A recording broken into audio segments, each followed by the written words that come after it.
और वहीं अयोध्या में श्री राम जन्मभूमि मंदिर के चढ़ावा विवाद की जांच कर रही एसआईटी ने अपनी प्रारंभिक रिपोर्ट सरकार को सौंप दी है। बताया जा रहा है कि रिपोर्ट में दान व्यवस्था, नकदी गणना और वित्तीय निगरानी से जुड़ी कई खामियों का उल्लेख किया गया है। सूत्रों के अनुसार 25 से 30 लोगों की भूमिका संदिग्ध पाई गई है, जिन पर कार्रवाई की सिफारिश भी हो सकती है। ट्रस्ट के पुनर्गठन, जवाबदेही तय करने और पारदर्शिता बढ़ाने के सुझाव भी दिए गए। वहीं अब मुख्यमंत्री सरकार के फैसले और अंतिम रिपोर्ट पर सबकी निगाहें टिकी हुई हैं। एक रिपोर्ट देखिए।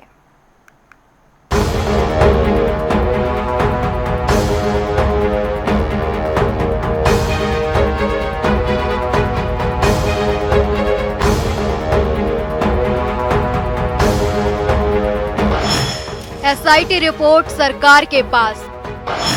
क्या ट्रस्ट में होंगे बड़े बदलाव? 2 हफ्ते में अंतिम रिपोर्ट।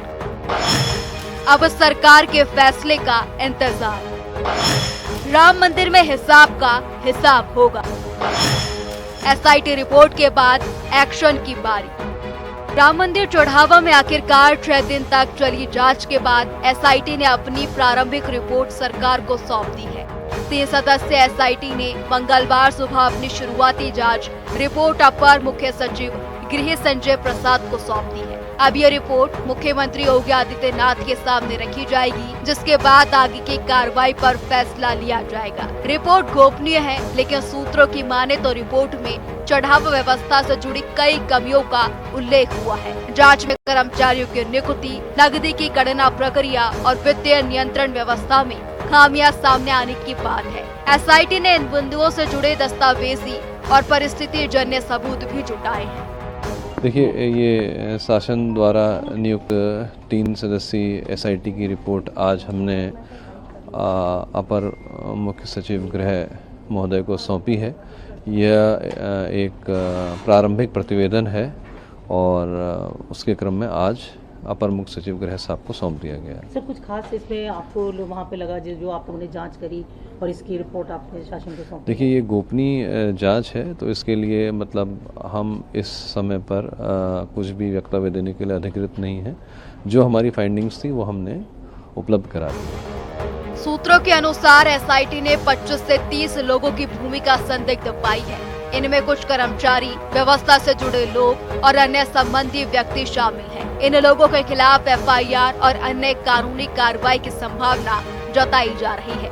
वहीं विश्व हिंदू परिषद ने कहा कि न्याय की गलती नहीं है, कुछ लोगों की भूमिका हो सकती है और उन्हें सजा मिलेगी, ये तय है।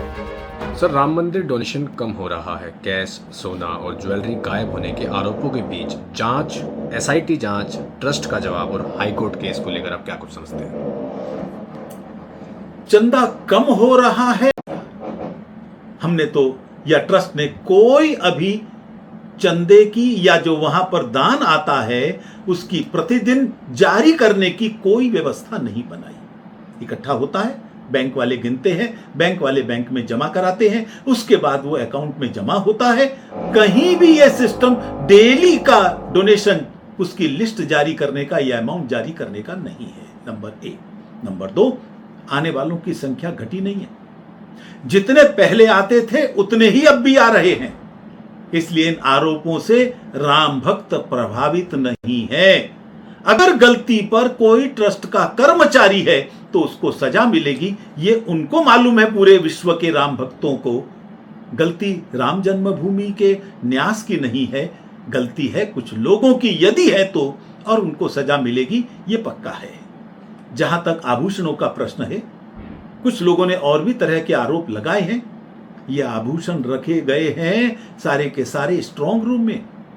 कौन सा व्यक्ति है जिसने स्ट्रांग रूम का ताला खोलकर अंदर जाकर उन आभूषणों को गिना है कि फलाने ने जो आभूषण दिया था वो यहां रखा है कि नहीं?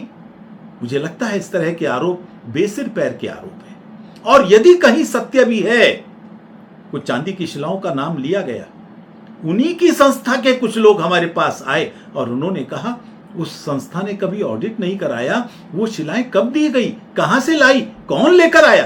फिर भी मैं उस विवाद में नहीं जाता। मैं ये कहूंगा जिसके पास भी आरोप हैं, कृपया कैमरे पर जाएं, उनकी स्वतंत्रता है, लेकिन एसआईटी के सामने जरूर जाएं। और मैं एसआईटी से भी निवेदन करूंगा